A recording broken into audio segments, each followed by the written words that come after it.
Assalamualaikum warahmatullahi wabarakatuh. Oke teman-teman, Bismillahirrahmanirrahim. Saya akan memberi info sekilas tentang divergen. Oke, apa itu divergensi? Divergen RSI, divergen indikator ya. Ini kok bisa di search, kita bisa nambahkan di sini. Kita tulis divergensi indikator. Oke. Nah, ini ya teman-teman, bisa kita gunakan ya divergen indikator. Nanti akan muncul di bawah.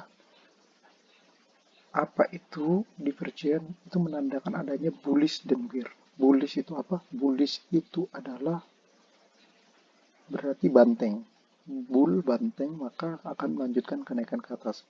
Ketika bear itu beruang, bearish akan melakukan penurunan atau koreksi. Oke, kita belajar ke sini dulu. Untuk bearish regular reversion. Maka ketika di bagian atas ini candlestick lilinnya terjadi sebuah kenaikan, tetapi di RSI-nya ada penurunan, maka ini hati-hati teman-teman ya. Ini akan terjadi sebuah koreksi, entah itu koreksi kecil atau koreksi besar, kita nggak tahu, tergantung karena itu market yang menentukan. Tapi di sini ketika muncul ini harap berhati-hati ya teman-teman ya. Baru selanjutnya ada hidden bearish divergence. Hidden bearish divergence ini ketika sebuah candlestick terjadi penurunan sedangkan sebuah RSI-nya terjadi kenaikan, maka ada perlawanan arus seperti ini. Ini harap berhati-hati juga teman-teman.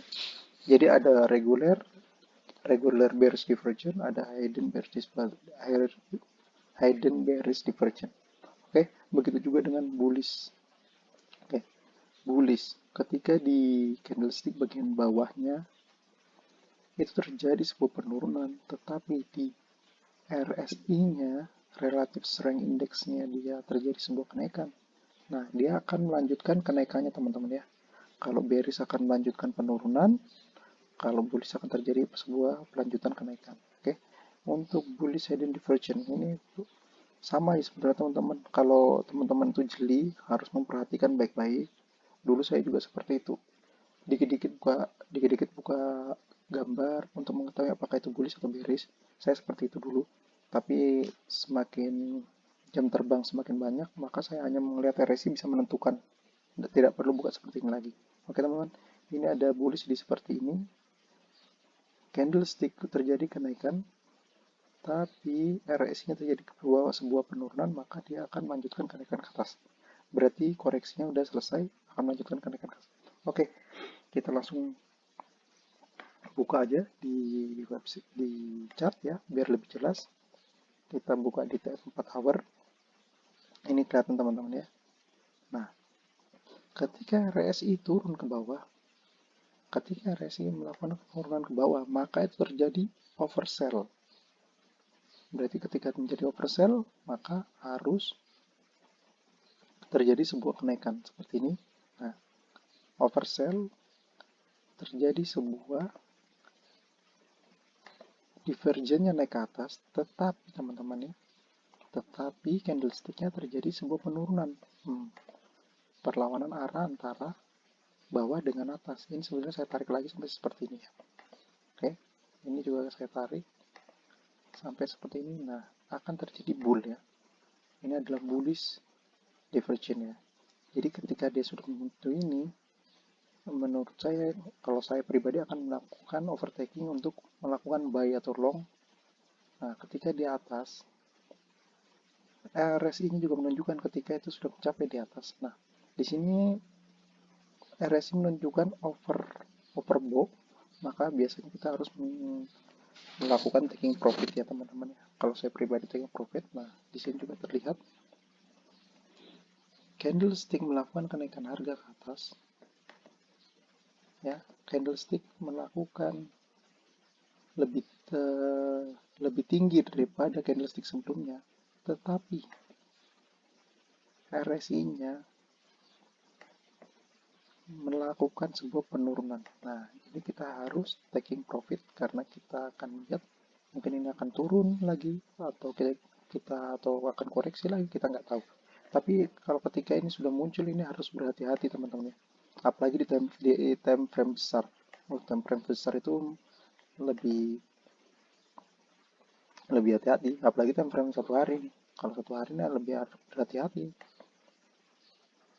Nah, ketika ini RSI-nya di time frame besar, ini terlihat teman-teman ya. Nah, terlihat ini terjadi sebuah kenaikan harga, tetapi RSI-nya menunjukkan sebuah pelemahan. Nah, apa yang terjadi setelah itu? Market akan dibawa turun ke bawah teman-teman ya. Nah, market akan dibawa turun ke bawah. Market akan dibawa turun ke bawah karena terlalu overbought. Berarti untuk Bitcoin ini di sini terlalu overbought. Maka RSI ketika barang terlalu overbought, maka harus ada yang melakukan akumulasi untuk penjualan, menyebabkan atau taking profit. Beberapa whales atau retail atau segala macamnya melakukan taking profit dan akan membawa Bitcoin turun ke bawah. Oke teman-teman ya, ini akan membawa Bitcoin turun ke bawah. Di bawah belum ada menunjukkan nih bullish. Kalau di time frame 4 jam itu sudah menunjukkan bullish, tapi di time frame besar belum menunjukkan bullish. Nah, ini harap berhati-hati teman-teman. Mungkin akan menjadi sebuah koreksi yang agak dalam seperti ini. Dia melakukan retest untuk support di bagian sini ya teman-teman ya. Nah, akan melakukan retest di sini untuk melakukan penurunan lagi ke bawah, ke support di bawahnya lagi. Nah, ini harap berhati-hati teman-teman ya. Ini harap berhati-hati. Nanti kita akan bahas mengenai MA dan EMA ya teman-teman ya. Ini kita bahas tentang Relative Strength Index dulu. Oke teman-teman, ini sudah kita bisa membaca market ya untuk yang trading dan untuk yang main di spot, itu dengan indikator support, Fibonacci, RSI, kita sudah bisa menentukan posisi, tapi tergantung mental kita. Mental kita, psikologi kita itu harus kita jaga ya teman-teman ya. Jangan mau untung aja tapi tidak mau rugi ya. Itu saran saya. Terima kasih. Nanti di next video kita akan membahas belajar cara mengetahui support dari sebuah MA dan EMA. Oke teman-teman ya. Assalamualaikum warahmatullahi wabarakatuh.